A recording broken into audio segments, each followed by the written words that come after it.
It's all heating up because I'm delighted to welcome two very special guests to the studio. Ladies and gentlemen, from the iconic O2 Arena here in London, England, two young undefeated fighters going head-to-head. He's just beginning to come apart a little bit here. Billam-Smith, he's looking for the uppercut there, Riakporhe, and the left hand. Billam-Smith just covering up, trying to grab hold. A fight that everyone's been calling for, but now we've got it on and I'm so excited. Massive right hand there from Riakporhe, and Billam-Smith, well, how he stayed up from that, I do not know. You have improved, listen, but not as much as I have, that's what I said. Oh, you're deluded. And still the WBA Intercontinental Cruiserweight Champion, Richard Riakporhe. Right on cue, Richard Riakporhe delivers. The uppercut again there from Billam-Smith. Nice left hand as well.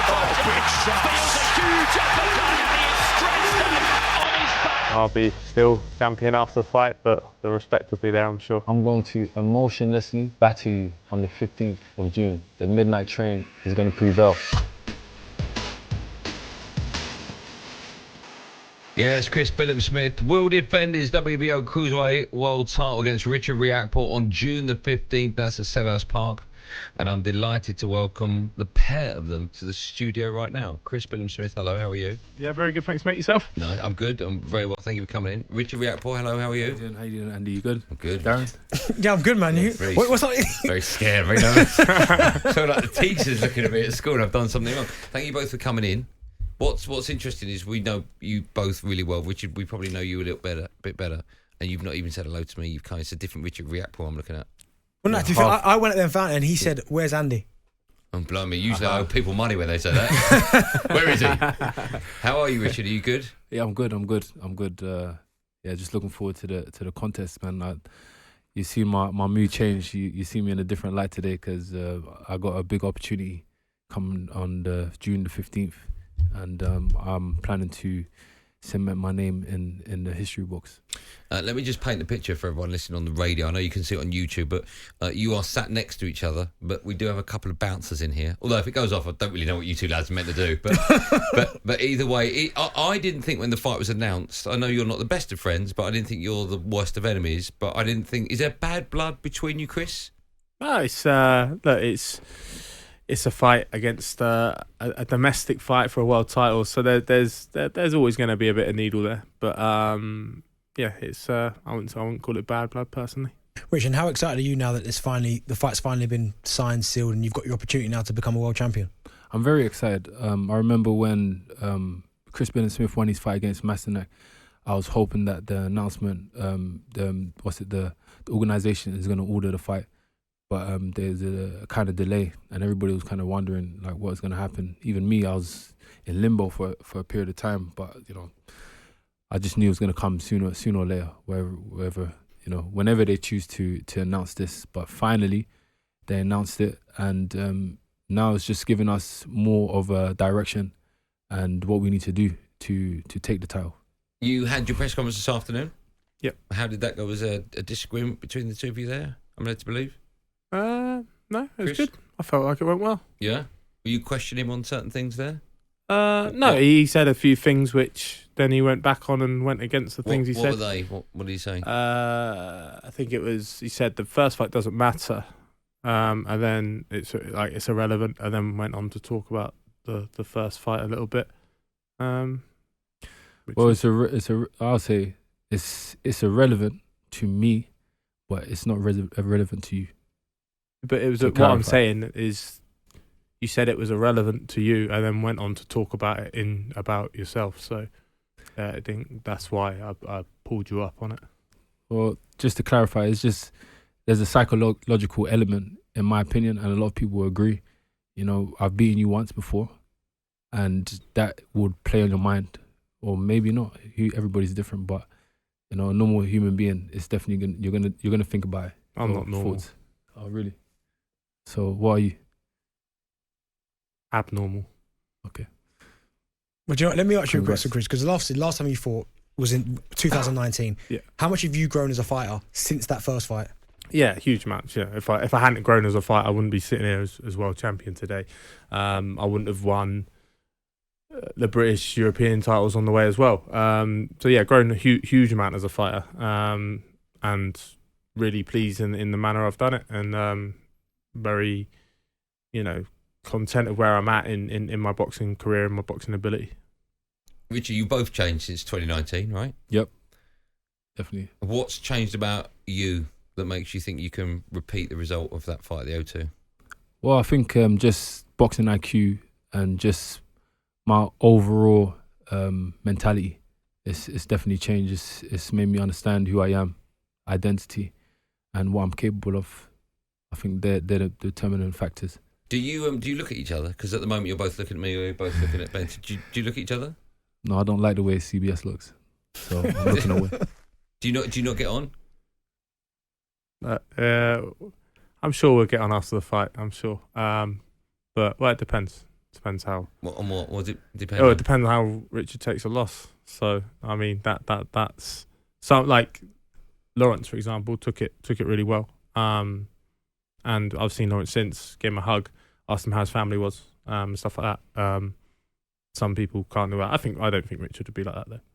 Well, for me, losing is no option, and he's experienced that in the past already. So he knows he has to do more than what he's done before if you wanna give me a loss on my record, because doing the same thing and expecting different results is a form of insanity, in my opinion. And you've come tough, you've come strong. You'd had a good training camp for the first one, but it didn't change the result. So good luck. Rich, let me ask you a question. How important is it then for you that the fight's at Selhurst Park? Because I know you was trying to get it in Bournemouth. Obviously, Chris won his world title in Bournemouth. How important was it for you, though, that the fight was in South London, obviously close to where you grew up? It's very important. At the same time, I love the energy in South London, and everybody knows how rough it is growing up down there. I think it's important for people to have a platform and to showcase that, people actually do things down in South London, and we're doing our thing. We're doing our thing, and just on the big platforms on a major stage, it's gonna inspire a whole generation that come after us. And I think that's the important factor for me in this fight. We wanna inspire. Well, I speak for myself. I wanna inspire the future generations coming up and let people know that anything is possible when you do put your mind to it. What do you make of the venue? Yeah, I'm excited. I'm a massive football fan. I obviously got to tick off home stadium last year. So when all said and done in my career, to fight in two massive domestic fights at football stadiums. Who chooses the venue? Promoter. Okay. And how much say do you as champion have? They wanted it to be at Bournemouth because it's tried and tested. But the club couldn't do it because of pitch situation on June 15th. Pitch needs to be relayed, etc., and time to grow. So yeah, we're at Selhurst Park. Bournemouth to Selhurst Park's not a million miles away. It's not close, but it's not a million miles away. Do you think you'll have a massive advantage, Richard? In what sense, Andy? With the home crowd? Yeah, I definitely think that's going to be an element in my favour for sure. Having people that know you, because it's local, everybody comes out and is cheering you on.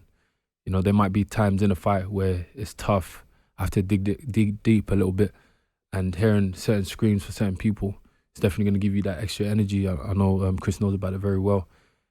So it's different for Chris, and it's also different for me because it's we haven't had a fight of this magnitude in my hometown. So yeah, really excited. Who'll have the home dressing room? Because obviously Chris is the champion, but it's your team, your club. Who'll have the home? He can have it. He can have it if he wants. He can have anything he wants. Chris came, took the fight, and you have to respect it. Yeah. When I look at both of you, right, and we've spoke to both of you in different circumstances. You both come into the studio on your own, and now you're together. But your demeanour, both of you, is completely different. We've had a lot of boxers in here, and we've had a lot of boxers together at the same time. I don't think I've witnessed the change in personality amongst two boxers from when they've come in on their own to now. Is there I'll ask you this first, Chris. The feeling you have towards him, is it just because this is a big fight and your belt's on the line? Or if this was a normal fight and there was no belt, is this how you feel with him, with all your opponents? Does it make it a little bit more... I don't necessarily feel any sort of way towards Richard. Does it make it even extra special for you, or extra important, because the defeat on your record is by the guy on your left? left? That gives me a chance to avenge that defeat. Obviously, anyone in any sport is gonna, if they lose, they want to avenge it, right? And I'm really glad I get that opportunity on such a big stage at a football stadium, and I get to, make that wrong or right. I'm very, very grateful that I get to do that in my career, and sort of, there's a slight mark on the record at the moment, which I get to rub out. How are you going to win, Richard? KO, knockout. Early? Could be. It depends on Chris. Okay, Chris, how are you going to win? Yeah, I think Richard's tough, but I do think I'll stop him.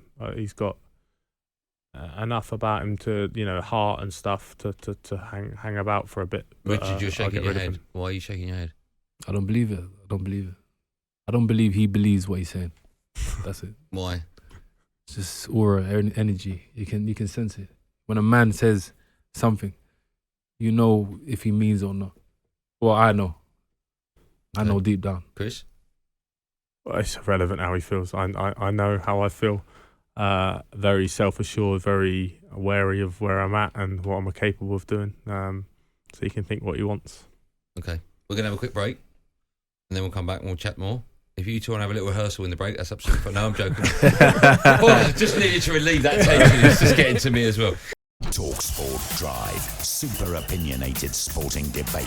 Monday to Friday afternoon from 4 on AM, on DAB, via the talkSPORT app and on your smart speaker. talkSPORT.